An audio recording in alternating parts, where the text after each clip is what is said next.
Assalamualaikum warahmatullahi wabarakatuh. Anak-anak soli dan solihah, semoga selalu sehat dan tetap semangat. Hari ini, tanggal 10 November, Ustadz dan Ustadzah mengajak kalian semua untuk bersama-sama mengenang peristiwa bersejarah di Indonesia, khususnya di Surabaya, tentang perjuangan dan pengorbanan para pahlawan dalam menyelamatkan negara Republik Indonesia dari penjajahan. Nah, sekarang Ustadz dan Ustadzah sedang berada di Monumen Tugu Pahlawan Surabaya. Akan mengajak kalian berkeliling, menyaksikan beberapa peninggalan bersejarah dan perjalanan bangsa ini dalam membebaskan diri dari penjajahan. Di sini, pada tahun 1895, pada masa penjajahan kolonial Belanda, pernah berdiri gedung Rad Panjastiti yang digunakan sebagai gedung pengadilan tinggi.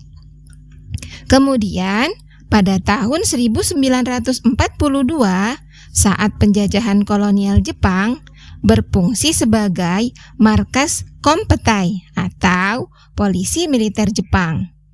Nah, pada tahun 1945, gedung tersebut hancur akibat pertempuran Surabaya. Kini, di atas bekas gedung Rad Panjastiti tersebut, berdirilah Monumen Tugu Pahlawan yang dibangun pada tanggal 10 November 1951 dan diresmikan oleh Presiden Soekarno pada tanggal 10 November 1952. Monumen ini dibangun sebagai bentuk penghormatan dan pengingat terhadap keberanian luar biasa dan pengorbanan jiwa arek-arek Surabaya dalam pertempuran heroik yang terjadi pada tanggal 10 November 1945. Monumen ini memiliki maksud tertentu dari bentuk-bentuknya. Lengkungan 10 yang menunjukkan tanggal 10 dan ruas menunjukkan bulan ke-11 November dan tingginya menunjukkan tahun 1945. Karena tanggal tersebut adalah peristiwa pertempuran antara arek-arek Surabaya melawan pasukan Inggris.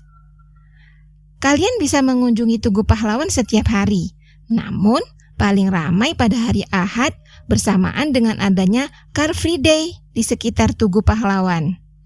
Nah, demikian sejarah Tugu Pahlawan Surabaya.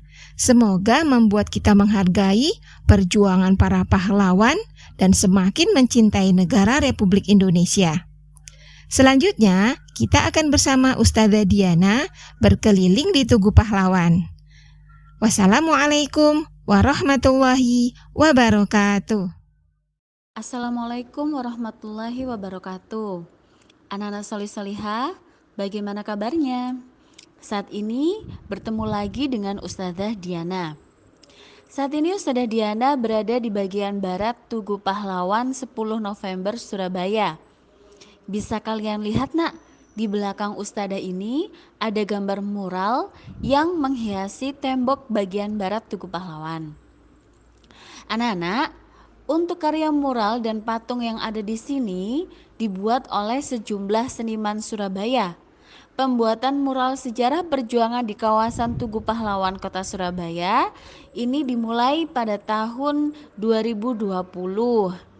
Mural perjuangan ini dibuat sebagai informasi tambahan dari patung-patung pahlawan yang ada di Tugu Pahlawan dan dibuat sepanjang 70 meter. Mural atau gambar yang ada di dinding menggambarkan suasana perjuangan arek-arek Surabaya dalam mempertahankan kemerdekaan Republik Indonesia. Nah, bisa kalian lihat ya bagaimana saja gambar mural yang ada di Tugu Pahlawan ini. Selain itu, di sini juga ada patung pahlawan. Nah, yang ada di depannya Ustadzah Diana ini adalah patung Gubernur Suryo. Kalian tahu siapa itu Gubernur Suryo? Gubernur Suryo itu adalah gubernur pertama Jawa Timur. Nama aslinya adalah Raden Mas Tumenggung Aryo Suryo, namun lebih dikenal dengan nama Gubernur Suryo. Beliau adalah gubernur pertama Jawa Timur dari tahun 1945 hingga tahun 1904.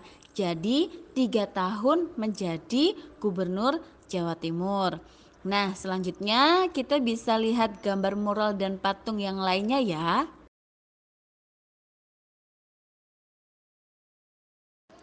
Ini adalah bagian pertama gambar mural yang menceritakan tentang awal kedatangan penjajah ke Surabaya.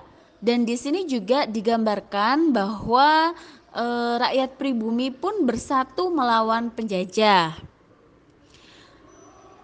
Anak-anak, di bagian kedua mural ini kalian bisa lihat gambar di samping Ustadzah. Di sini terlihat banyak pertemuan seperti rapat antar para pemuda yang menyusun kekuatan untuk menyerang penjajah.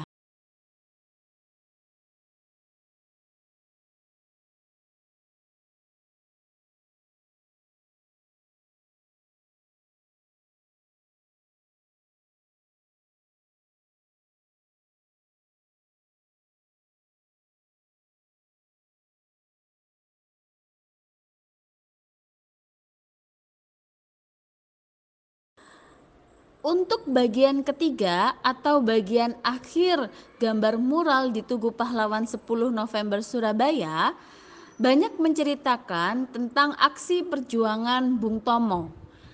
Anak-anak tahu siapakah Bung Tomo? Ya, Bung Tomo dikenal sebagai sosok yang berpengaruh dalam mempertahankan kemerdekaan Republik Indonesia.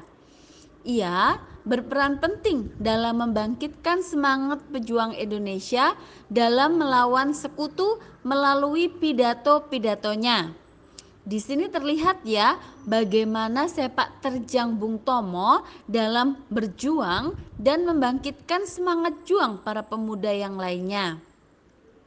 Pada tanggal 7 Oktober 1981, Bung Tomo wafat di Padang Arafah saat sedang menunaikan ibadah haji.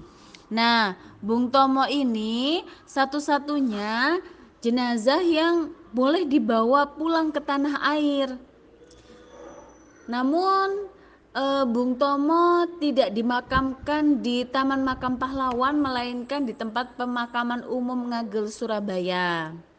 Nah, di depan Ustadzah ini adalah patung Bung Tomo. Semoga kita doakan ya anak-anak ya, perjuangan Bung Tomo ini mendapatkan ganjaran pahala yang berlimpah sehingga Allah memberikan tempat terbaik untuk beliau. Amin.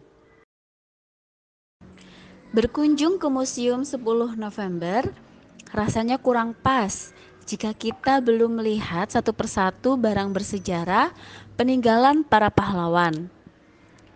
Di sini bisa kita lihat anak-anak telah dipamerkan satu-satunya mobil milik Sutomo atau lebih dikenal dengan Bung Tomo. Mobil bermerek Opel Kapitan yang diproduksi pada tahun 1956 ini dipamerkan di sisi barat Tugu Pahlawan 10 November. Mobil ini dihibahkan oleh Bambang Sulistomo, anak Bung Tomo pada tahun 2010. Sebelum dimuseumkan, mobil produksi Jerman ini berada di rumahnya Bung Tomo yang ada di Malang. Mobil ini telah diperbarui supaya lebih layak untuk dipajang di museum. Ketika pertama kali tiba, catnya itu sudah mengelupas dan roda-rodanya sebetulnya rusak, tetapi sudah diperbaiki sehingga bisa kalian lihat bersama. Di sini sudah sangat bagus dan memperlihatkan kondisi awal mobil saat dipakai oleh Bung Tomo saat itu. Anak-anak, jika kalian lihat di samping Ustadzah ini ada patung ya, tapi sebetulnya ini adalah makam. Ini adalah makam untuk pahlawan yang tidak dikenal namanya. pahlawan yang tanpa pamrih berjuang dan berperang untuk kemerdekaan Indonesia. Mereka berjuang berperang melawan penjajah di Surabaya, dan di sini mereka dimakamkan bersama-sama. Di makam ini ada syairnya, anak-anak. Coba Ustazah bacakan ya.